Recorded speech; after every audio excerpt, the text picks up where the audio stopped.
You're listening to GWP News Weekly. I'm your host, Isaac Hedges. In our top stories this week, we'll be looking at the conflict in Iran, a recent shooting in Texas, and U.S. versus AI. All that and much more coming your way on GWP News Weekly. And in a few moments, we will have the weather and sports segments with Jacob Fulmer. Again, you may have noticed that he is not here in the studio with me, though we will see him momentarily. Hopefully, we will be able to survive until then. So, without further ado, as you all are likely well aware, there, of course, is an ongoing conflict in Iran, which, of course, began with U.S. Israel joint strikes on the nation after reasonable suspicions that Iran was developing nuclear weapons. Again, these being coordinated attacks on Iran's supreme leader. Again, that sort of being the objective, the target of the United States to take out Iran leadership. Again, they've long been an adversary of the United States, and there's been suspicion for some time that they've been developing nuclear weapons, different things of that nature, which again can have devastating effects. And again, them being an adversary to the United States, again, can pose a serious security threat. So, certainly something not ideal on that front, and sort of the basis for the motivations and this whole operation, being called Operation Epic Fury. And again, we now know that the leader of Iran, as we covered, of course, in a recent edition of GWP Live, actually happened during the time that we were live. The supreme leader of Iran, Ayatollah Ali Khamenei.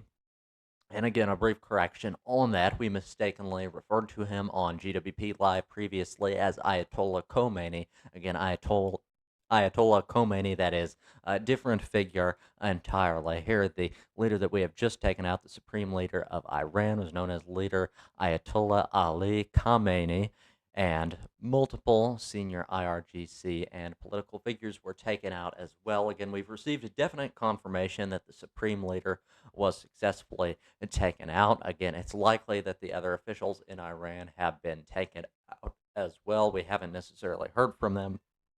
We haven't seen confirmation on that, though. Even before we received confirmation, solid confirmation that the supreme leader was taken out, knew that there was a good chance that he had been, based on the scale of the coordinated strikes between U.S. and Israel. Of course, we mentioned the operation on the United States part is known as Operation Epic Fury, and the joint mission from Israel is known as Operation Roaring Lion. So, an important note on that front, on sort of the coordination there. Now, these strikes, of course, targeted, in addition to the leadership of Iran, of course, their missile infrastructure, again, those nuclear weapons, again, at those suspected sites. So, it includes missile infrastructure, naval assets, again, their military ships, and leadership compounds across Tehran and other cities there in Iran. And again, we now know that several of those ships, of those missile sites, those nuclear sites,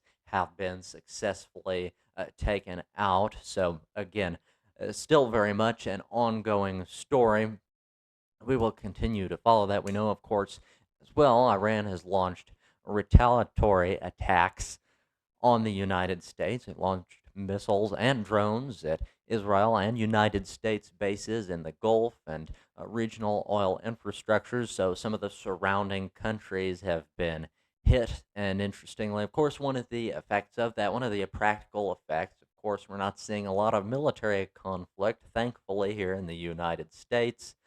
But one effect of that, and relating interestingly to something that we've covered previously here on GWP News Weekly, that would be Amazon Web Services cloud outages. Again, they had a major outage this past year, which we covered here on GWP News Weekly. Well, you may know that they're now dealing with another cloud outage. You may have experienced outages relating to that today or in recent times. And, well, part of that is Amazon Web Services. Amazon, the company, has come out and said that's due in part to damages taken at data centers in the United Arab Emirates. Again, one of those Gulf countries, one of those oil countries, sort of in the region there in the Middle East, which was hit with those retaliatory missiles from Iran. Again, so just one of the many effects. Again, one of the effects that might more directly affect us here in the United States already in terms of this ongoing conflict in the Middle East. Now, we also now know that Qatar shot down incoming Iranian jets and missiles, and Kuwait mistakenly downed three U.S. F 15 fighter jets. So, fortunately, as far as we know, those pilots were able to get out. In fact, we've had confirmation they were able to parachute out, of course, after being shot down. But again, not great coordination, not great coordination, that is, on the Kuwait front in terms of of course, being a United States ally. Again, that was not intentional shooting down U.S. planes, but again, happened nonetheless, unfortunately, though luckily those pilots got out safe.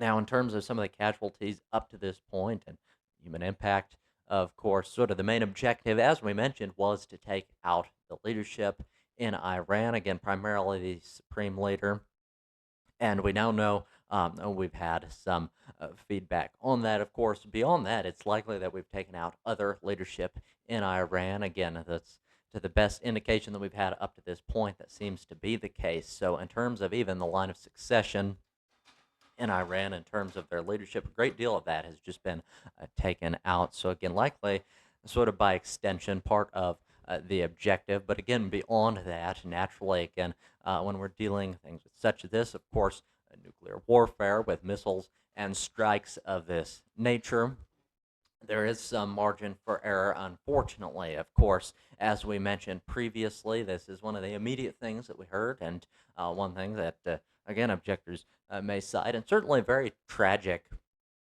And nonetheless, a girls' school in Iran was unfortunately hit, again, killing some students. So, very unfortunate. Again, prayers for the Iranian citizens in that area. They certainly could use it. Again, many of them certainly object to their government, which largely is a tyranny. Again, the reason we're taking out their leadership now, that is the reason the United States is taking out Iranian leadership. So again, certainly they did not ask for this conflict, and as we previously mentioned, President Trump again is giving advice to Iranian citizens that are attempting to get out safe, attempting to avoid this conflict, avoid all of this.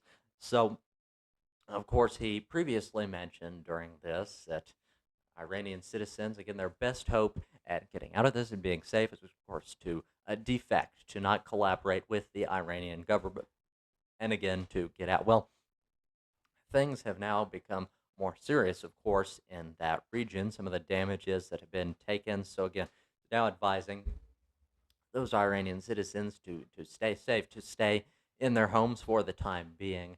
Of course, is still to defect, not to collaborate with the Iranian government. Again, is their best chance, but still isn't abundantly clear if that information is getting through. Again, as last we reported in a recent edition of GWP Live, well, their internet connection levels, again, which is responsible for a lot of that information that may be getting in, because, of course, as we know, the president has given an address to, again, Iranian citizens, again, dissident citizens who are trying to get out, again, who are tired of living under a tyranny. Again, this sort of a lifestyle. And we've seen a number of figures coming on television here in the United States and giving address, again, some practical advice for Iranian citizens, what their best course of action would be to stay safe. But again, what isn't abundantly clear on this front is if that information is actually getting through. Because again, as we last reported, internet connection levels in Iran are down to 4% of what they usually are. So, again, part of this may be naturally due to infrastructures taken out that, again, were hit, involved in some of the damages of these strikes. It's also quite possible that some of this information attempting to come in is being suppressed. Again, it's no surprise exactly. They've been an adversary of the United States for some time. Again, a much different form of government, certainly, again, widely considered a tyranny. So, again, a comment in that sort of government is that suppression of information from outside sources. So it is quite possible on that front, unfortunately, that a lot of that information just isn't getting through. Now, unfortunately, we've also seen some recent deaths of U.S. troops. That has risen to 6. But in terms of the overall casualties and human impact from the conflict up to this point, we know that at least 555 people have been killed across Iran, and again, dozens killed in Lebanon after Hezbollah joined the conflict. So, again, we've seen different Iranian proxies, such as this in recent times, different, again, widely considered terrorist organizations. Hezbollah, again, certainly based on their track record, again, on offenses they've taken in the past. Well, they've now joined forces with Iran. So, certainly worth noting on that front. Now, in terms of again, statements relating to this, as we mentioned, of course, we've already heard some from President Trump on this naturally. Now he says the operation may last. We're expecting roughly 4 to 5 weeks. Again, could take a little bit longer, could be done sooner. Again, sort of a disclaimer that he included on that front. Now, we know that Iran is forming a provisional leadership council to select a new supreme leader. So, again, as things develop on that front, we will continue to follow it. Again, it's likely that they'll have some degree of difficulty there because, again, it's likely, we certainly know that the supreme leader of Iran, among other leadership there, was taken out, of course, during these strikes. And in terms of the line of succession of leadership with these different leaders, again, that sat immediately under the supreme leader, chances are were taken out as well. So, again, it'll be interesting to see, considering this is certainly with their track record, again, appointing a new supreme leader, again, certainly using the same titles, the same terminology that they have in the past. So it'll be interesting to see if there's a major change in light of all other things that have happened recently. And that's largely the most recent development on the situation, the conflict in Iran, though still very much developing, and we will continue to follow that here on GWP News Weekly. Again, oftentimes we cover these things as well at the end of the week in GWP Weekly Recap. And when it comes to major events such as this, such as we did very recently with this very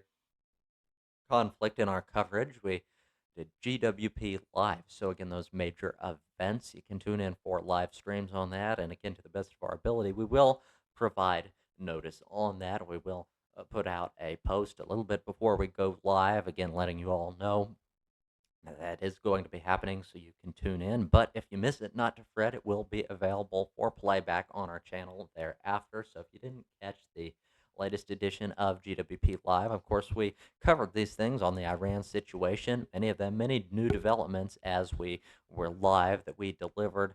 So still some great information there. And if you're a bit in the dark as to what's going on, even just to get caught up, you can go back and tune in for some of the playback on that live coverage we did of the situation in Iran. Though that's about the most recent development on that front. Though, again, in relation to this, many also recently heard here in the United States, again, in terms of the effects of this international conflict, this foreign war going on now in the Middle East with Iran. Well, it's possible that that is already having more direct effects in the United States. Again, many have likely heard that there was a shooting, tragically, in Texas recently.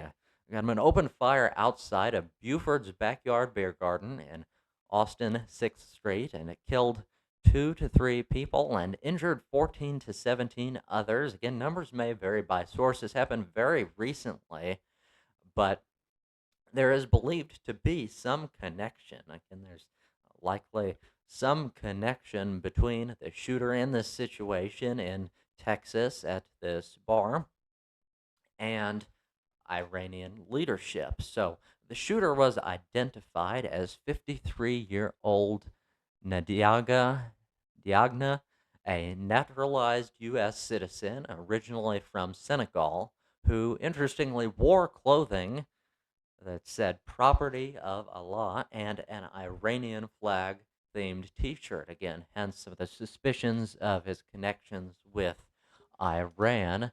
Now, in terms of this, FBI has taken a look at it. In terms of the investigation, again, it's been deemed a likely terrorism. The FBI says that indicators found on the suspect and his vehicle suggest a potential terrorism link, though the motive that is remains unconfirmed. So again, we will continue to follow that, but some suspicious connections, especially in light of recent events with Iran, with that and the shooter in Texas. So again, very tragic.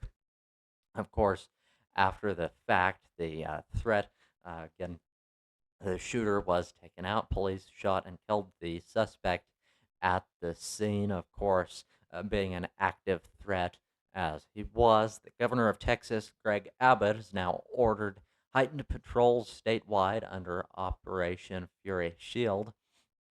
That, of course, in relation to Operation Epic Fury, naturally, a similar name. You may have noticed the conflict ongoing and the entailed operation on the United States part. Now, naturally, of course, a tragic death of a few, certainly in Texas, that could use your prayers.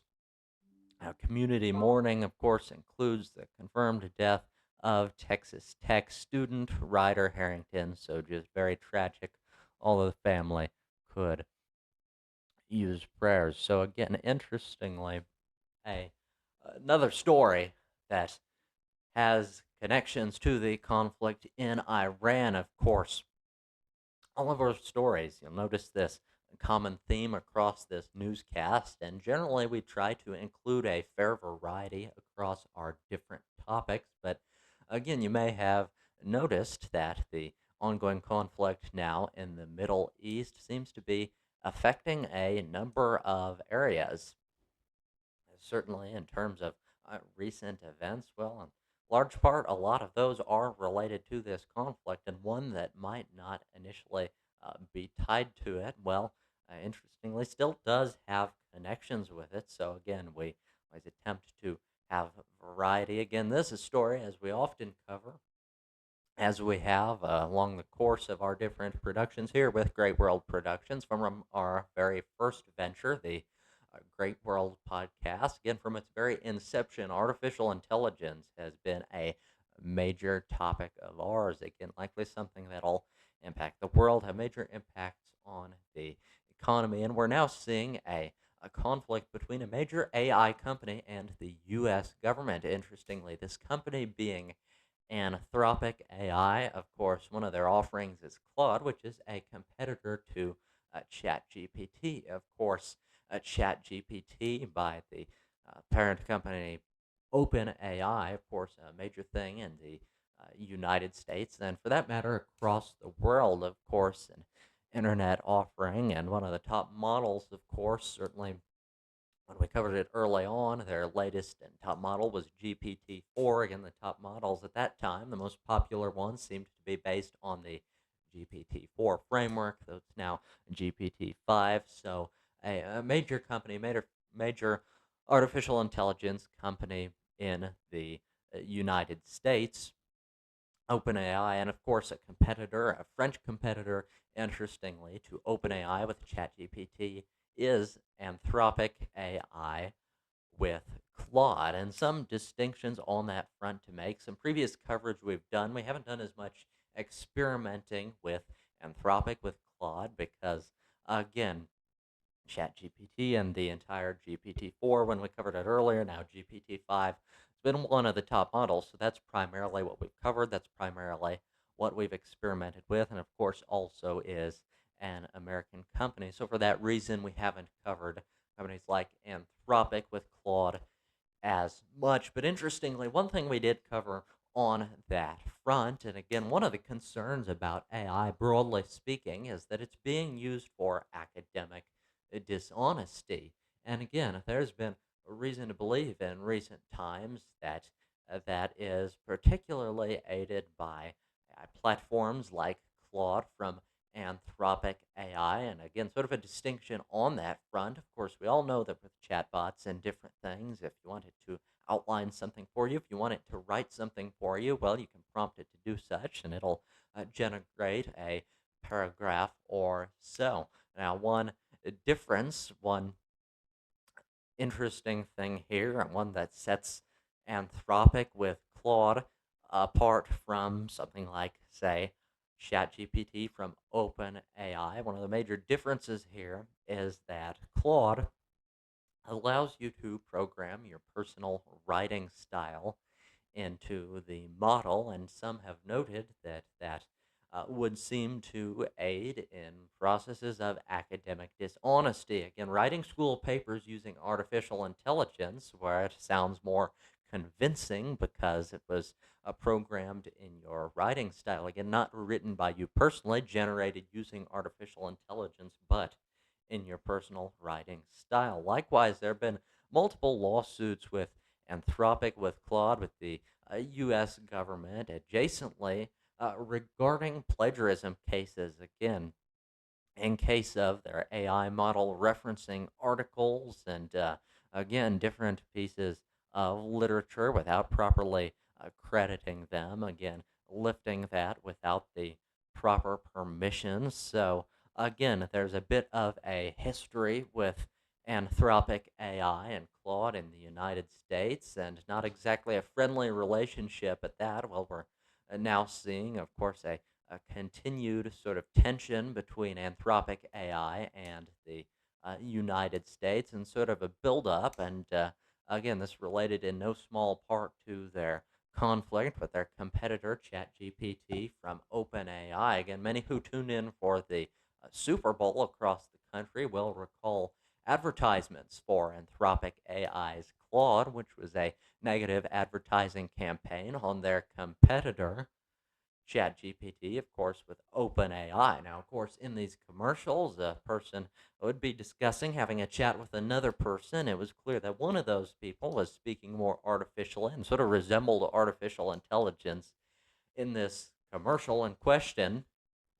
And interestingly, what happened, of course, in these commercials, and again, the point they're trying to get across, well, what happened is the person, again, symbolic of AI, speaking a little bit more symbolically here, the person answering these questions paused for an advertisement, again, started advertising, oftentimes random products. And again, this, of course, being an advertisement from Anthropic AI for their AI model Claude, a negative advertising campaign they ran in the Super Bowl against competitor ChatGPT from OpenAI. That, of course, because ChatGPT was introducing advertisements. And again, they're sort of making a point here about AI without advertisements, encouraging you to switch over to Claude. And we've seen recent developments on that front. Of course, now recent marketing campaign they have engaged in. Of course, we know that OpenAI, as we've talked about previously, they made some expansions with ChatGPT Health potentially, where you would share your medical records, and again, it would sort of benefit you on that front. Again, similar ideas where it would, if it were to run on wearable electronics, be something like a Fitbit, but again, using the sort of power, as it were, of AI, using databases to give improved suggestions on that basis.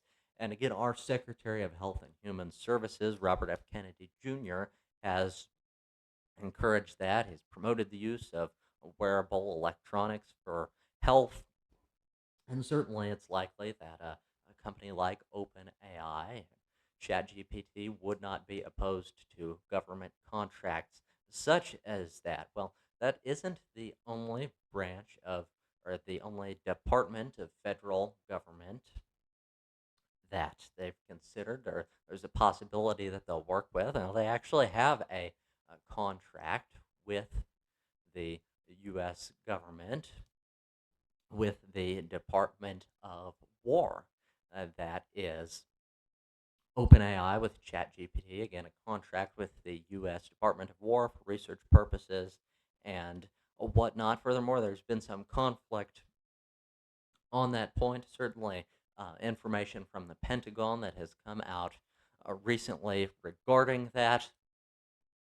Secretary of War Pete Hegseth has discouraged certainly those in government agencies not to use Claude, not to use Claude from Anthropic AI, as it poses a threat to national security. Again, there appears to have been some breach in that in terms of the information that it's able to access. So, relating to this, though, this sort of conflict, this back and forth between the U.S. company, the one with contracts with the U.S. government, that being ChatGPT from OpenAI, the conflict between them and Anthropic's Claude. Well, Claude is running now an advertising campaign similar to the one that they ran during the Super Bowl, a negative advertising campaign about their competitor. And they say, oh, ChatGPT with OpenAI, they're tied to the Department of the War. So distance yourself from this war in Iran and switch to Claude with Anthropic. Also, you can avoid advertisements. So, again, very much a developing situation on that front, and we've even had statements from President Trump on this. President Trump's ordered all federal agencies to immediately cease using Anthropic's AI tools, while citing national security concerns. Defense Secretary Pete Hegseth has designated Anthropic a supply chain risk, barring military contractors from using its technology. Now, the main dispute here, the main conflict, is that Anthropic refused Pentagon demands for unrestricted military use, specifically objecting to mass domestic surveillance, fully autonomous weapons systems. In response, the company Anthropic says that the designation is legally unsound and will challenge it in court. Now, OpenAI, of course, as we know, sort of took advantage of this situation and got those government contracts. Now, hours after this ban on Claude Anthropic from the U.S. government, OpenAI secured a contract with the Pentagon to similar stated safeguards, raising questions about the differing treatment between the companies. So, interesting developments there. Again, there's some question about that, though. We know that the security terms are similar. We know that it likely wouldn't have ever been agreed to, again, if they didn't agree to the proper security terms with the U.S. government for plans on that front. So, again, we will continue to cover that and the entire situation in Iran as it is developing. You'll want to stay tuned for that, as well as many other great things coming your way from Great World Productions in the weeks and months ahead and all throughout the year. So you'll want to stay tuned for that coming throughout the week. And that about covers recent developments in terms of what's going on in recent times. So up next is weather with Jacob Fulmer.